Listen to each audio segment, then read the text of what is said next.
Halo semuanya, pada kesempatan kali ini saya dan rekan-rekan ingin memaparkan hasil penelitian kami yang berjudul Pengaruh Diskusi Lintas Agama Terhadap Sikap Gotong Royong Generasi Muda.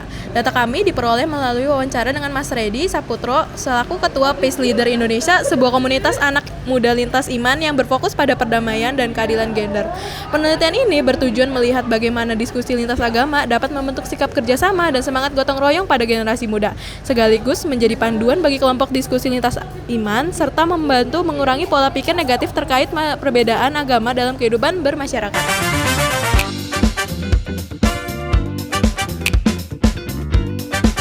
Jadi pertanyaan pertama itu, sebagai Ketua Peace Leader Indonesia, bagaimana Mas memaknai peran diskusi antar lintas agama dalam pembentukan karakter generasi muda? Makasih ya.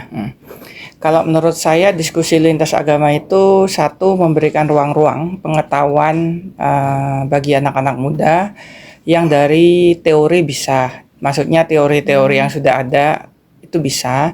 Yang kedua, belajar tentang diskusi lintas agama bukan hanya belajar teori, tapi bisa belajar dari pengalaman-pengalaman tokoh-tokoh lintas agama, bagaimana mereka hidup membangun kerukunan antar umat beragama di kalangan mereka sendiri gitu, atau mereka punya tafsir atau mereka punya ayat yang ayat-ayat itu mereka implementasikan di dalam kehidupan mereka.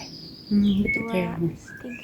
Nah, tadi udah dapat nih jawaban cara untuk memastikan diskusi tersebut bisa berjalan aman, inklusif, dan tidak menimbulkan konflik antar peserta yang berlintas agama. Terus untuk pertanyaan yang berikutnya, bagaimana cara mengatasi resistensi atau stereotip yang masih ada di antara peserta dari latar agama yang berbeda? Yang pertama tentunya setiap agama itu kan punya narasi agama yang baik ya, dari Alkitab atau dari Al-Quran dan lain sebagainya. Yang kedua, yang mana mereka harus memahami milik mereka sendiri. Yang kedua, mereka juga perlu belajar dari kelompok keagamaan yang lain, mau mendengarkan narasi-narasi agama dari kelompok agama yang lain. Jika itu masih mentok di dalam hatinya, ada hal-hal yang mereka masih bingung, galau, gundah yang pengen ditanyakan, langsung dapat diklarifikasi ke tokoh agama tersebut, ke tokoh agama kelompok yang lain. Apa yang pengen diklarifikasi mereka supaya prasangka-prasangka atau asumsi, stereotip mereka, pandangan yang salah tadi, yang mungkin masih ragu, diklarifikasi ke tokoh agama tersebut sampai tuntas supaya tidak menimbulkan asumsi-asumsi yang lain begitu. Oke, tadi kita udah tahu bentuk peningkatan kerjasama apa dari diskusi lintas agama. Selanjutnya, untuk menutup pertanyaan kali ini, menurut Mas, langkah apa yang perlu dilakukan agar kegiatan lintas agama menjadi lebih menarik, relevan, dan berdampak jangka panjang terhadap semangat kerjasama mereka?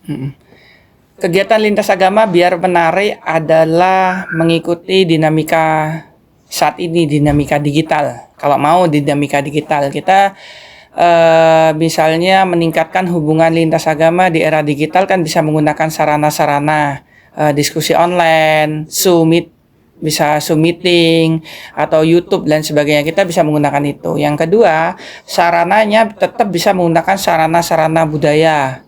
Misalnya seperti komedi-komedi yang ada di daerah-daerah itu bisa kita gunakan, tetapi narasinya tentang kerukunan lintas agama. Yang ketiga, bisa menggunakan sarana yang asik dan menyenangkan, yaitu outbound dan kemah, yang bisa menjadi sarana perjumpaan bagi berbagai lintas agama yang menyenangkan, happy, bergembira, belajar bersama, bisa membangun suasana di alam juga. Itu menarik kalau pengen dilakukan untuk anak-anak muda supaya bisa menarik anak-anak muda itu sendiri. Penelitian ini menunjukkan bahwa diskusi lintas agama memiliki peran penting dalam membentuk sikap kerjasama dan semangat gotong royong generasi muda. Melalui ruang dialog yang aman, terbuka, dan inklusif, anak-anak muda dapat saling memahami, menghilangkan stereotip, serta membangun relasi yang lebih kuat lintas keyakinan. Dengan memahami nilai-nilai yang diajarkan di setiap agama dan belajar langsung dari pengalaman para tokohnya, diskusi lintas agama mampu meningkatkan toleransi dan memperkuat karakter kebersamaan. Pada akhirnya, dialog lintas agama bukan hanya tentang memahami perbedaan, tetapi juga tentang membangun masa depan yang lebih rukun, kolaboratif, dan penuh semangat gotong royong.